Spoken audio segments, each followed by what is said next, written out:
कर रहे हैं principles of inheritance and variation, genetics का पहला चैप्टर। इसमें हमने स्टार्ट किया था पेडिग्री एनालिसिस, जो हमें मेंडेलियन डिसऑर्डर्स को ह्यूमंस के अंदर ट्रेस करने में मदद करता है।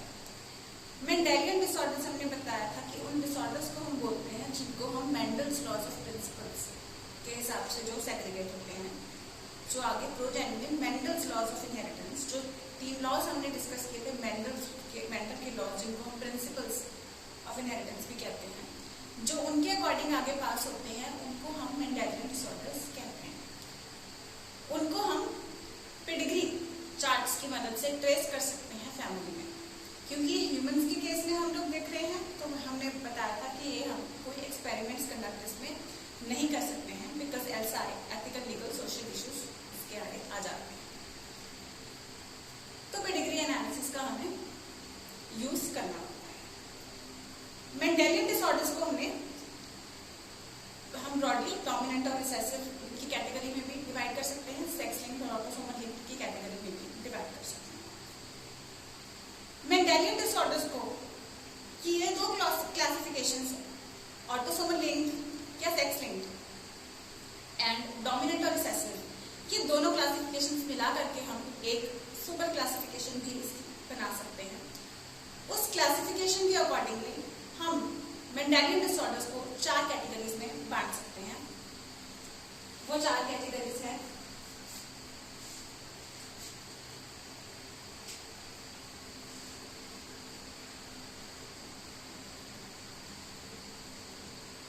Autosomal dominant,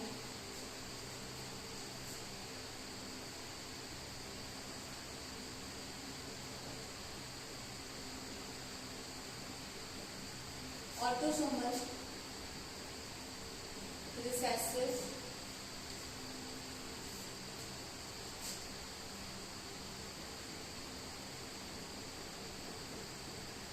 x linked dominant. X linked को हम सेक्स लिंक्ड भी बोल सकते हैं।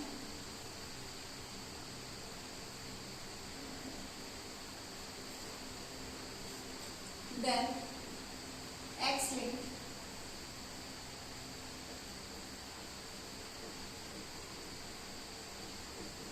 रिसेसिव या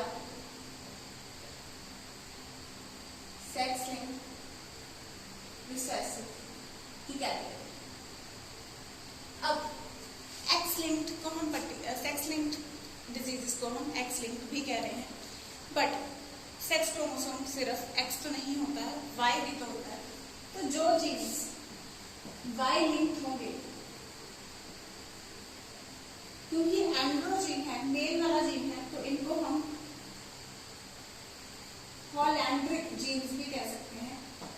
जैसे कि हाइपरट्राइकोमिया के केस में, यानी कि जिस डिजीज में कानों पे बाल आते हैं, ये पर्टिकुलरली वाई लिंक्ड जीन होता है। हॉलैंड्रिक पूरी तरह से मेल फीचर्स होते हैं, जो कि वाई लिंक के ऊपर पाए जाते हैं। ये चीज मैं रब करने जा रही हूँ, वाई लिंक का क्वेश्चन, ठीक है, क्योंकि ये वैसे एनसीईआरटी में ही है, आप लोग इसको नोट कर सकते हैं। वाई लिंक जीन्स को हम हॉलैंड्रिक जीन्स कहते हैं, you can note it down. मैं बाकी कैटेगरीज को पेडिग्री में कैसे आइडेंटिफाई करना है, फिर वो कंटिन्यू करते हैं। मैंने उस दिन आपको in the previous lecture autosomal dominant और ऑटोसोमल रिसेसिव आइडेंटिफाई करना सिखाया था with the help of NCERT pedigrees. तो पेडिग्रीज ड्रॉ करने से पहले मैं एक बार पेडिग्री को आप कैसे, मैंने आपको बताया था किसी कोई भी पेडिग्री ड्रॉ करके आ जाती है, क्वेश्चन पूछा जाता है कि it falls into which of these 4 categories and you have to identify it. ये 2 कैटेगरीज का काफी हद तक मैंने आपको एक्सप्लेन कर दिया था। मैं एक बार यहाँ पे चार्ट बनाती हूँ, जिसमें मैं वो सारे फीचर्स लिखती हूँ which you have to look for while identifying pedigree, while identifying that in which category does the pedigree fall into. Fine. तो ऑटोसोमल डोमिनेंट में आ जाता है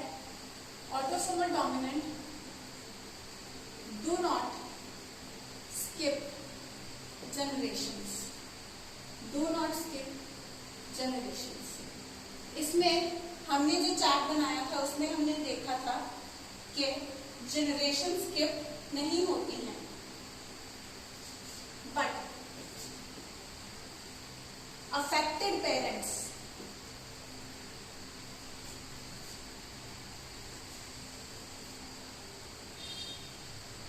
कैन हैव अनअफेक्टेड चिल्ड्रन. अब हम ये बात भी कह रहे हैं कि जनरेशन स्किप नहीं होती है और ये बात भी कह रहे हैं कि affected parents can have unaffected children. इसका मतलब ये है बच्चे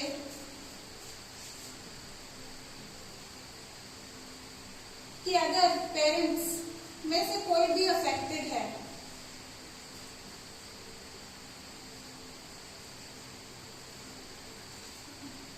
तो इनमें ये प्रोजेनी सपोज करो इसका अनअफेक्टेड है, and if this one is getting married with unaffected person तो इसके आगे प्रोजेनी में कोई भी अफेक्टेड नहीं होगा. लेकिन लाइक दिस वन,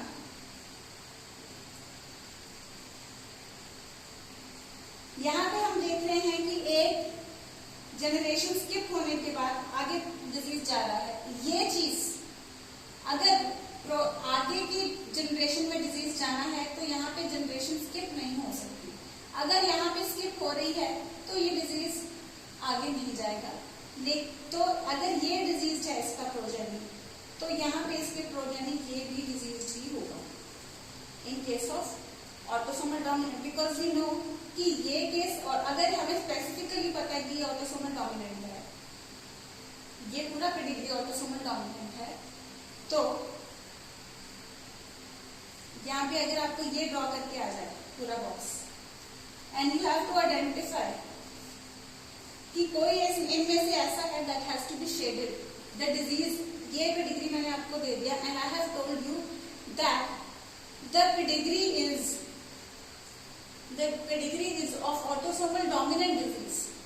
ठीक है, तो find out which one of the box has to be shaded. कोई एक और है जो जिसको शेड करना जरूरी है, तो आपको ऑप्शन आ सकते हैं ए, बी, सी, डी. तो आप कौन सा टिक करके आओगे इसमें से? आपको पता है कि इसका एक प्रोजेनी, इसका ये पेरेंट जो है ये डिजीज था. मैं क्वेश्चन रिपीट कर रही हूँ. क्वेश्चन आ सकता है कि ये the following pedigree is of, ये फ्रेम कर रही हूँ मैं अभी यहीं पे क्वेश्चन, ठीक है, ये एसएच की बुक में नहीं मिलेगा आपको. The following pedigree is of autosomal dominant disorder.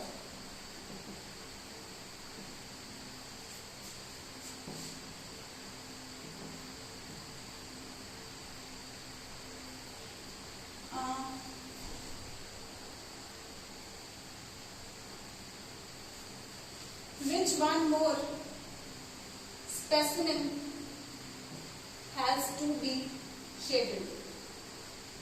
Okay, one specimen has been left mistakenly unshaded. Which one of that is? या कौन सा एक और है जो शेड होने वाला है? ऑप्शन ए में आपको आ जाए ए, बी में आपको आ जाए बी, सी में आपको आ जाए सी, या डी में आपको आ जाए डी. और कई बार उल्टा भी आ सकता है, जैसे यहाँ पे बी आ गया ए आ गया, ऐसे भी आ सकता है. आपको इसमें भी कंफ्यूजन होती है, आपको पता है. जो बच्चे मेरे क्लासरूम टेस्ट देते हैं उनको पता है इस चीज का. अब इस केस में हमें कैसे पता चलेगा ऑटोसोमल डोमिनेंट ये है, तो ये ए, बी, सी, डी में से कौन सा एक और डिजीज्ड है. हमें पता है कि ये ऑटोसोमल डोमिनेंट है और यहाँ पे ये डिजीज नहीं हो सकता, इसके बच्चे में पास नहीं हुआ, इसके होने के चांसेस कम है. ये नहीं हम कह सकते हो ही नहीं सकता, इसमें चांसेस कम है. लेकिन यहाँ पे ये डिजीज है और इसका पेरेंट भी डिजीज है, इसका चाइल्ड भी डिजीज है, और हमें पता है कि ऑटोसोमल डोमिनेंट डिसऑर्डर है and it does not skip generations. तो हमें पता होना चाहिए कि ये बी वाला है जिसको शेड करने वाला है, यानी कि इसका answer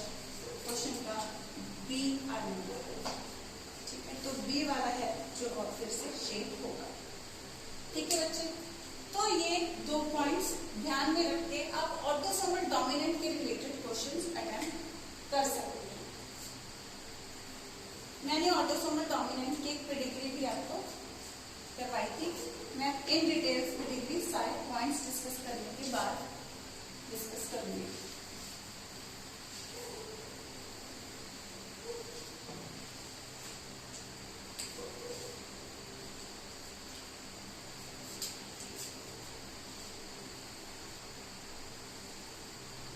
This one, autosomal recessive में हमें दिखेंगी it skips generations. Such disorders skip generations. जैसे हम बात कर रहे थे कि यहाँ पे हमने कहा कि skip कर रही थी जनरेशन, तो वो autosomal dominant नहीं हो सकता। तो लेकिन recessive में ऑपोजिट है कि वो skip कर देते हैं generation.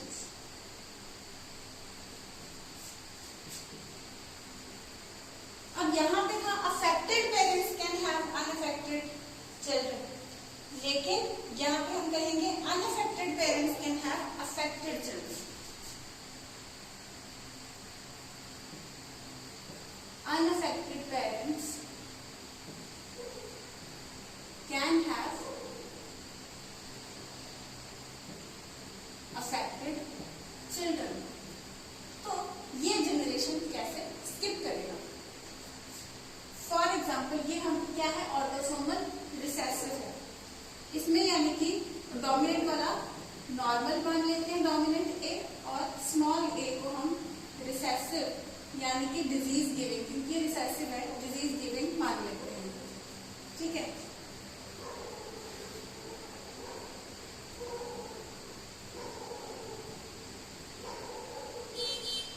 Suppose this is male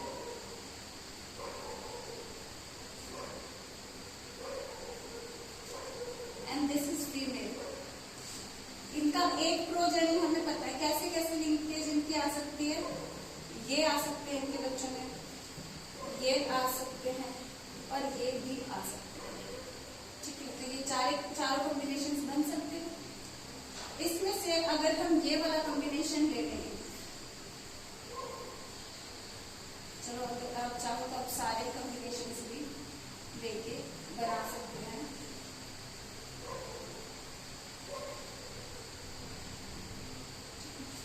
और इसमें से ये जनरेशन क्या है, अनअफेक्टेड है, और यहाँ पे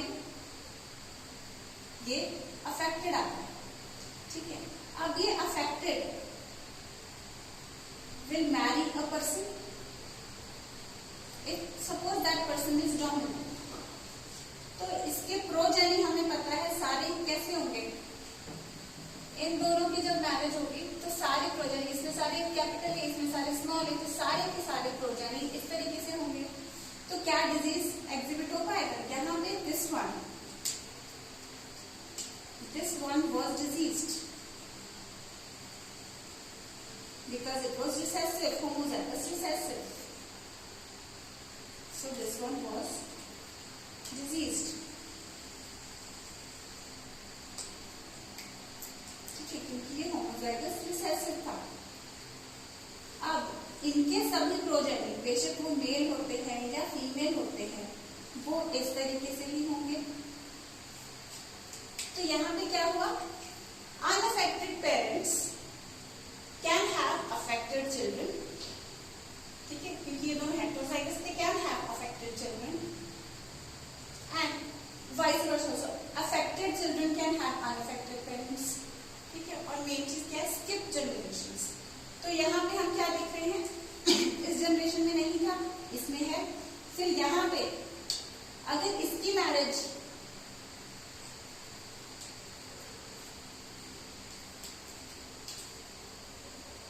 इसकी किसी की भी मैरिज आप लगा लो, इसकी मैरिज बेशक स्मॉल ए से भी हम दिखा सकते हैं, या अगर सेम कंडीशन हेटेरोजाइगस में भी अगर हम दिखा दें, हेटेरोजाइगस में दिखा देते हैं, बिकॉज आपको जनरेशन की क्लैरिटी आ जाएगी। तो सेम सीक्वेंस हेटेरोजाइगस वाला, तो इनमें भी स्मॉल ए हेटेरोजाइगस,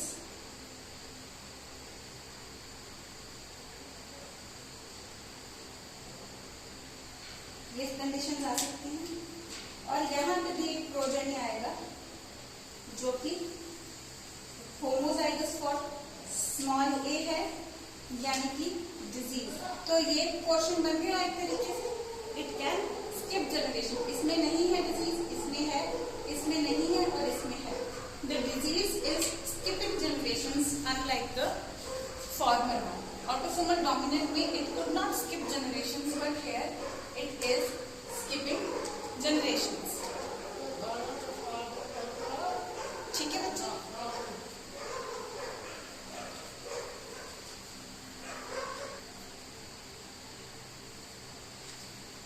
तो नेक्स्ट अगर हम एक्स लिंक्ड डोमिनेंट के क्वेश्चन रब कर रही हूँ just.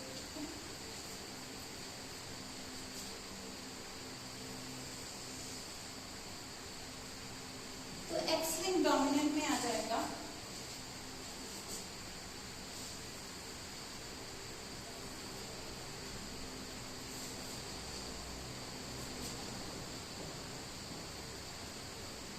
disease never transfers from never transfers है, ठीक है। disease never कभी नहीं करता है, यानी कि never transfers from father to son. कभी भी फादर से सन में नहीं जाता है। क्यों नहीं जाता है? एक्स लिंक्ड डोमिनेंट है ये, तो फादर से सन में कैसे जा सकता है? फादर में एक्स और वाई दो क्रोमोसोम्स होते हैं। फादर में एक्स और वाई दो क्रोमोसोम्स होते हैं और मदर में एक्स एंड एक्स होता है। Son is also X Y and daughters are XX. Son में फादर से Y जाता है, X नहीं जाता है। X सन में मदर से आता है, that is why. If I use red color for mother's chromosomes, we must understand that the son will receive X from his mother. And father is only going to transfer its Y to the son. ठीक है? तो अगर ये X link dominant है, यहाँ पे ये dominant trait है, तो हमें पता है कि ठीक है डॉटर में एक X मदर की जाएगी लेकिन दूसरा X फादर का भी जाएगा। एंड वी नो दैट दोनों में से अगर केस में डिजीज है, since it is dominant, so it will dominate over normal gene. That means दूसरा पॉइंट आएगा, all the daughters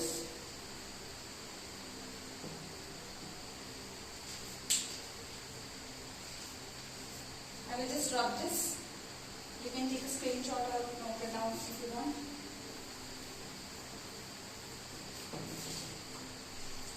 All the daughters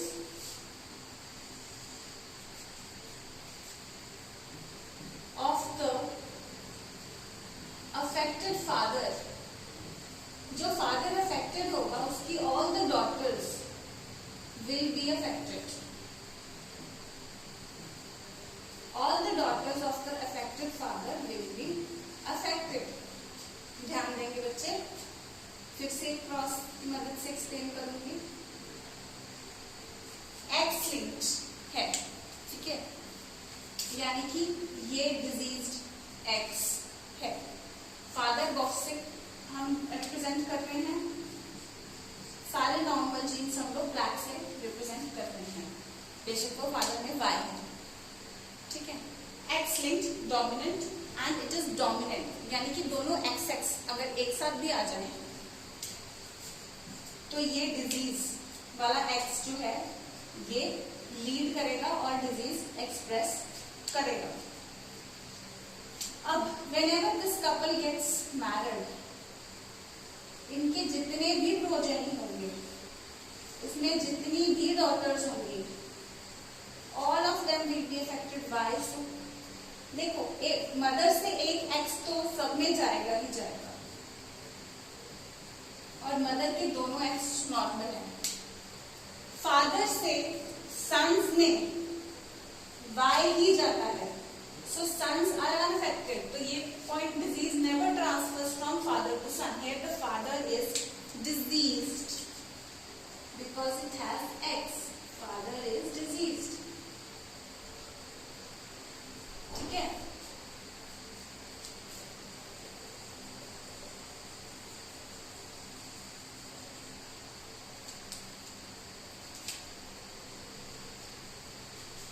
X disease X को मैं ब्लू से रिप्रेजेंट कर देती हूँ. ठीक है? तो अब हुआ क्या है, सन्स में X मदर से गया, Y जाता है क्योंकि फादर से सन्स में, और मदर का एक एक X सब में गया, फादर का Y गया सन्स में, और लेकिन डॉटर्स में फादर का हमेशा X जाता है. तो अगर हम इस नॉर्मल X को बाद में लिखते हैं अच्छा प्रेजेंटेशन देने के लिए, और डिजीज वाले यानी कि ये फादर से जो X आ रहा है इसको हम यहाँ पे लिख देते हैं. तो रिजल्ट क्या आता है, क्योंकि ये ब्लू वाला जिसको हमने disease carrying X, defective X represent किया, तो ये यहाँ पे आता है. तो यानी कि वी कैन रिप्रेजेंट कि सारी की सारी डॉटर्स में ये X आ रहा है, तो सारी की सारी daughters are diseased.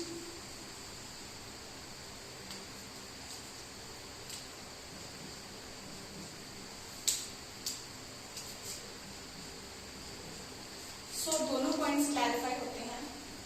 Disease never transfers from father to son. Father से सन में डिजीज नहीं जाता है. And all the daughters of the affected father will be affected.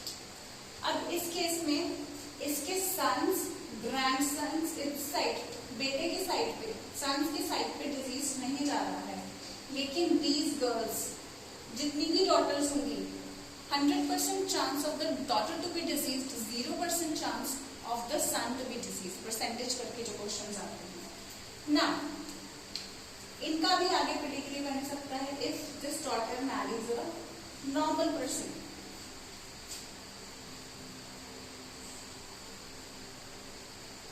अब सन्स में कितना जाएगा,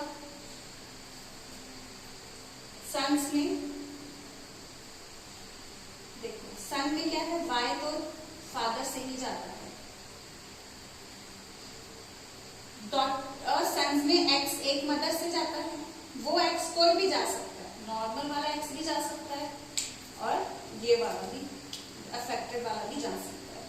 यानी कि there will be this will be disease 50% chance of sons to be affected in this case.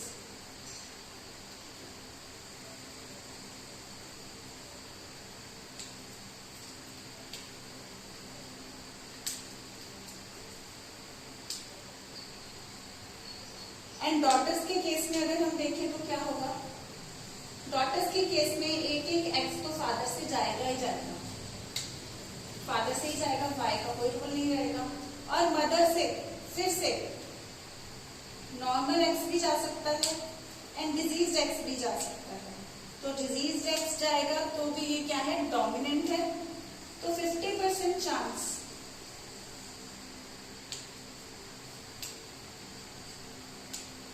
of the daughters also to be affected. 50% chance of the total children to be affected. 50% chance of the sons to be affected. 50% chance of daughters to be affected. तो तीनों cases हो सकते हैं. 50% chance of daughters to be affected, 50% chance of sons to be affected, and 50% chance of the total children to be affected. तो सारे cases इसमें हो सकते हैं when the female is dominant. तो यहाँ पे हम एक अलग क्रॉस भी डिस्कस हो गया हमारा कि the female is affected and male is normal. ठीक है, ये अभी तो मैं अपने मन से आपको कुछ क्रॉसेस साथ साथ में एक्सप्लेन करने के लिए करके दिखा रही हूँ. हम कुछ एक्स्ट्रा क्रॉसेस भी डिस्कस करेंगे ब्रॉड एस्पेक्ट वाले. ठीक है, तो यहाँ पे ये डोमिनेंट के केस में ये सब हमें देखने को मिला. Disease never transfers from father to son and all the daughters of the affected father will be affected. And if the mother is affected, वो भी हो गया, mother is affected, ठीक है, तो भी 50% of the chance of the total children to be affected, क्योंकि 4 probabilities की combinations की 4 में से 2 are affected. Then 2 probability की daughters की combination जिसमें से 50% is affected. कुछ जितनी probability sons के बनने की थी उसमें से also 50% 50% is affected. 50% chance of the total children to be affected. 3 points आप notice करेंगे यहाँ पे. 50% chance of the children to be affected. 50% chance of daughters to be affected. 50% chance of sons to be affected if the mother is affected. Affected mother marries the affected man. ये points. ठीक है. और I have to note ये दोनों की थी. 50% chance of daughters, 50% chance of sons to be affected. ये दोनों तो आप लिख चुके हैं. इससे ऊपर लिख लो आप 50% chance of total children, any child to be affected. 50% chance of any child to be affected because it is dominant anyhow. ठीक है. तो अभी हम लास्ट केस हमारा एक्स लिंक्ड रिसेसिव का डिस्कस करते हैं. अब एक्स लिंक्ड रिसेसिव में सबसे पहला पॉइंट आता है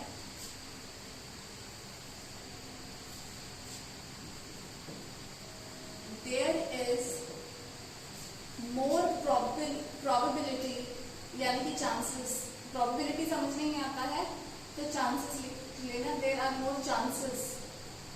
There is more probability of the males to be affected.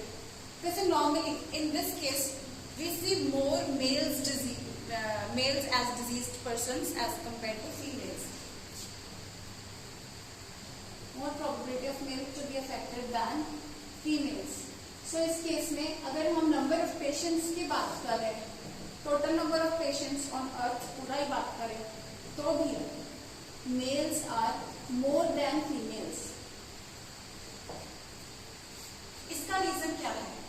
देखो, अगर यहाँ पे जैसे XY था, अगर ये X लिंक्ड रिसेसिव होता तो यहाँ पे भी XX है, तो यहाँ पे अगर ये रिसेसिव होता, अगर यहाँ पे ये डोमिनेंट है इसलिए इस पे इफेक्ट हो गया. लेकिन अगर ये रिसेसिव होता तो यहाँ पे डॉटर अफेक्ट नहीं हो पाती क्योंकि उसके पास नॉर्मल जीन होता है ना. लेकिन मेल के पास अगर एक भी एक्स चला गया तो वो अफेक्टेड होगा ही होगा. बिकॉज एक्स के ऊपर बेशक रिसेसिव है, बेशक डोमिनेंट है, X is always dominant over Y.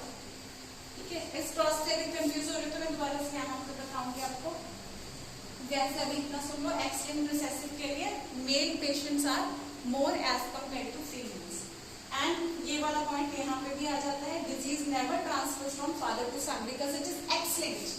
And father never gives his X to the son. Father always gives his Y to the son. So ये पॉइंट भी यहाँ पे आता है. दोनों ही सेक्स लिंक के लिए ये पॉइंट है. Disease never transfers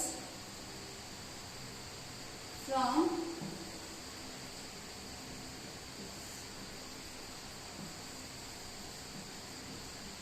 father to son. Disease tend to transfer from, होता क्या है, मदर से सन में, सन से ग्रैंड डॉटर में जाने का चांस ज्यादा रहता है. या फादर से डॉटर में एंड डॉटर से ग्रैंडसन में. अब यहाँ पे आप देखोगे mother is female, male, son is male and granddaughter is again female. in this case father is a male, daughter is a female and again grandson is a male. So यहाँ पे from female to male ऐसे transfer, female to female, male female male ऐसे transfer हो रहा है. इस type of inheritance को हम, this type of inheritance is known as criss cross inheritance. जब जेंडर चेंज करे हर जनरेशन में जो अफेक्टेड लोगों का, तो उसको हम क्रिस क्रॉस इनहेरिटेंस बोलते हैं. ऐसे जाएगा male from female male female male female male, ऐसे ही ट्रांसफर ये डिजीज होता जाएगा।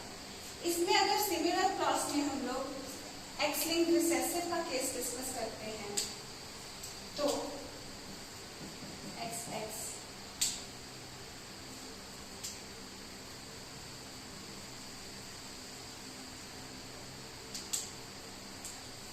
यहाँ पे we know X is always dominant over Y, so the male will be diseased, ठीक है। अब when they will have progeny similar in this case, जैसे यहाँ पे progeny हो रहे थे, मदर से एक एक X सब में जाएगा,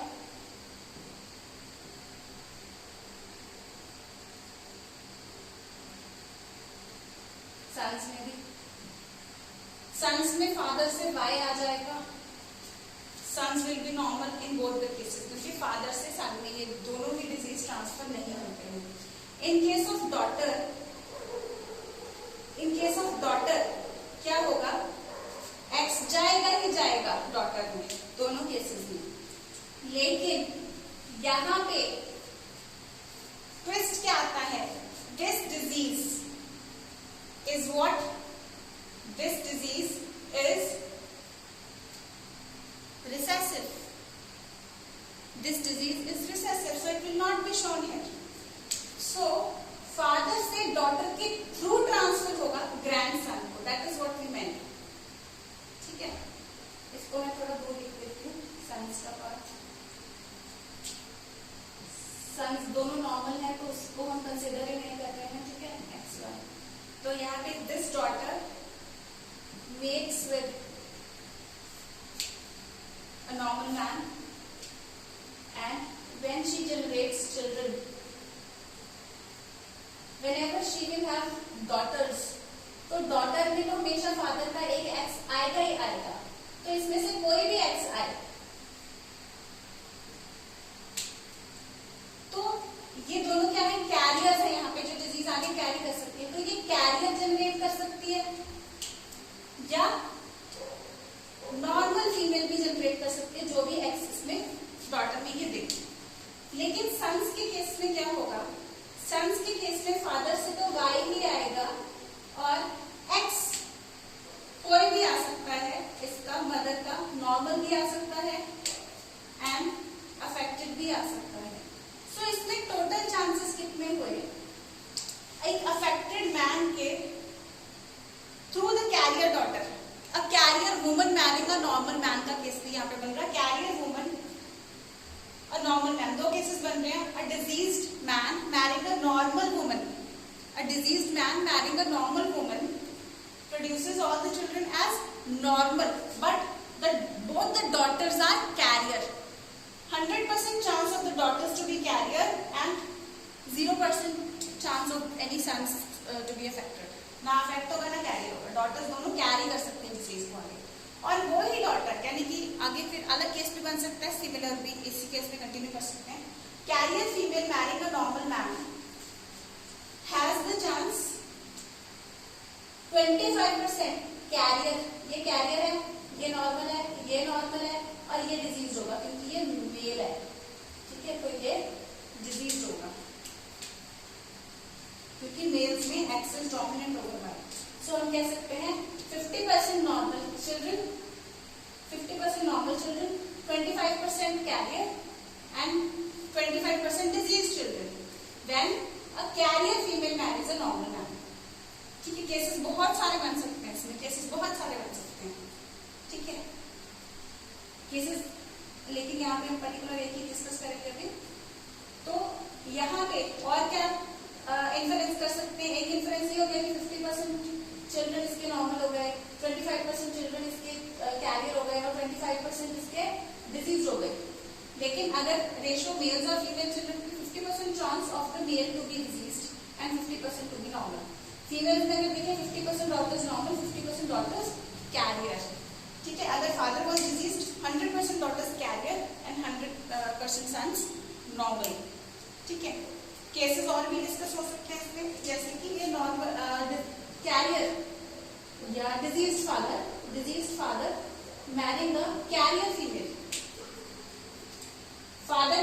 ही एक्स आ जाए तो वो डिजीज होता ही होगा। अगर ये diseased man will marry a carrier female, तो इसका क्रॉसअप खुद परफॉर्म करके देखें क्या बनेगा। ठीक है, इसका क्रॉसअप खुद परफॉर्म करके देखें कि क्या बनेगा, कितने मेल्स और फीमेल्स में क्या क्या चांसेस आएंगे। ये क्रॉसअप खुद परफॉर्म करके देखें। Diseased man marrying a carrier female in case of x-linked recessive. ठीक है, अभी ये वाले पॉइंट्स एक बार आप याद कर लें, मैं रिवाइज कराती हूँ आपको। Do not skip generations, autosomal dominant do not skip generations, affected parents can have unaffected children, autosomal recessiveness can skip generations, unaffected parents can have unaffected children, unaffected parents can have affected children, unaffected parents में unaffected children भी हो सकते हैं, affected भी हो सकते हैं। जो parents खुद affected नहीं है उनके बच्चे भी यानी कि affected पैदा हो सकते हैं। X-linked dominant में disease never transfers from father to son, actually total X-linked या X-linked में हम कह सकते हैं कि disease never transfers from father to son because father gives Y to the son and not X, and we are talking here about the X-linked diseases in both the cases, be it dominant or recessive. Then all the daughters of the affected fathers will be affected. Here all the daughters of the affected father will be carriers. ठीक है, in this case. Then carrier तो लेकिन show नहीं होगा बेटा graph में, वो नहीं आपको शेड कराएंगे according to NCERT, that is why I have not written that point there.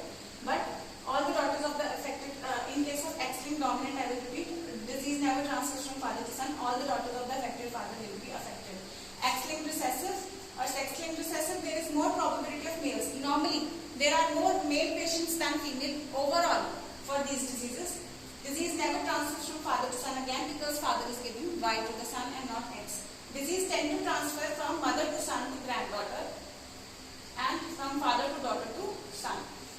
ठीक है? And that is known as criss-cross inheritance.